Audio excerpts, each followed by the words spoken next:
Adam Taxin here with Rabbi Moshe Pinchas Weisblum in Congregation Knesset Israel Knesset Israel in Annapolis, Maryland, and we're talking about Parsha Pinchas, specifically chapter 27 of Numbers, which we're reading this week. And there's a part, Rabbi, thanks first of all for talking with me, that is of particular interest to women and feminists in this week's reading, and maybe you could tell us a little bit about it and why it's relevant. Sure. There are three locations in the Torah that speaks about the value of women in our way, way more than men. And in a way, it's fascinating. The first one is the story of the golden calf. The Torah tells us, I assume people are aware of that famous biblical story of Moses came out with the tablets and he saw people dancing around the golden calf. And if you dig in the text, Aaron, the brother of Moses, and all these people who arranged the golden calf were all men.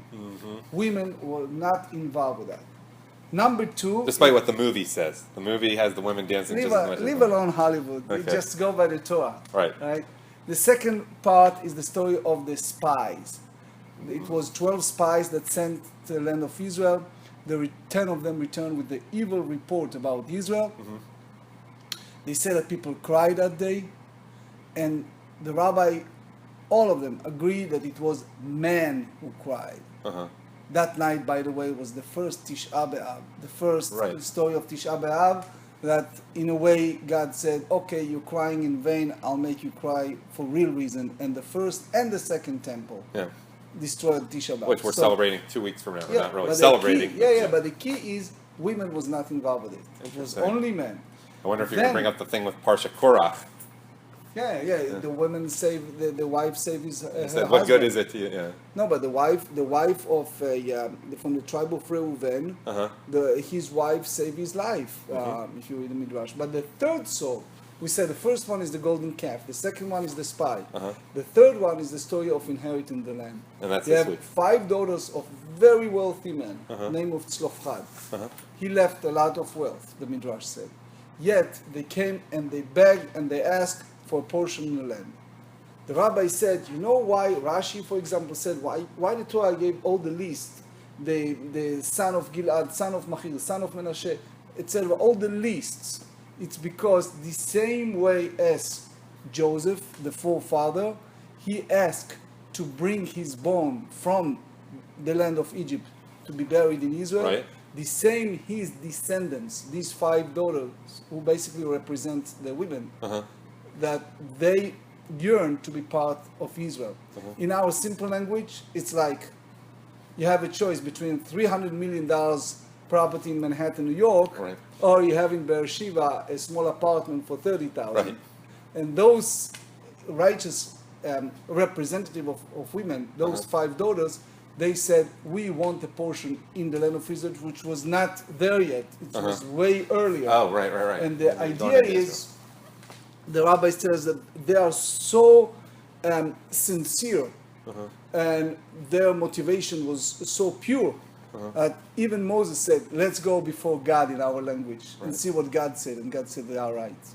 So you see here are 3 sources, fascinating sources in the Torah itself, that speaks about the highest value of women. The Kabbalah, the mystical part of Judaism, said that women have which called Binah, which is a wisdom and understanding, the deepened understanding. It's like, people that tells you that the wife said, I don't want this friend to come in my house. And you said, what's wrong with him? He's a nice guy. The rabbi said that they have the ability to see things way more than us. Some say that about dogs too, by the way. But the key is, as far as the text is concerned, they hold the highest in Judaism. Well, often people say, well, how come women don't count in a minyan? But it's because they don't need to pray in a minyan. They're considered higher than us to begin with. That's in a lot one of ways. view. There is way more than that. You have to take it the other way around. Women are considered more spiritual because of them. We are what we are. So, in a sense, in our faith, unlike many other religions, we treated and hold women the highest. I just gave you 3 sources in the Torah itself. I know. I was just thinking about one other thing. I was talking with someone who was single, can't find a good man. And I just remember hearing someone say years ago that, if a woman marries a guy who doesn't have it all together, she can make him a better person, but it's hard for the other way around to occur. A guy's not going to change a woman, but a woman may change a man and turn him into a much more of a mensch.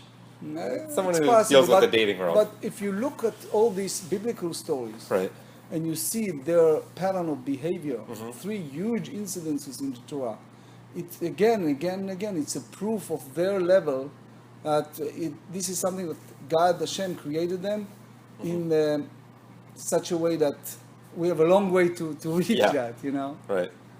All right, well, thank you very much, Sure, and Shabbat Shalom.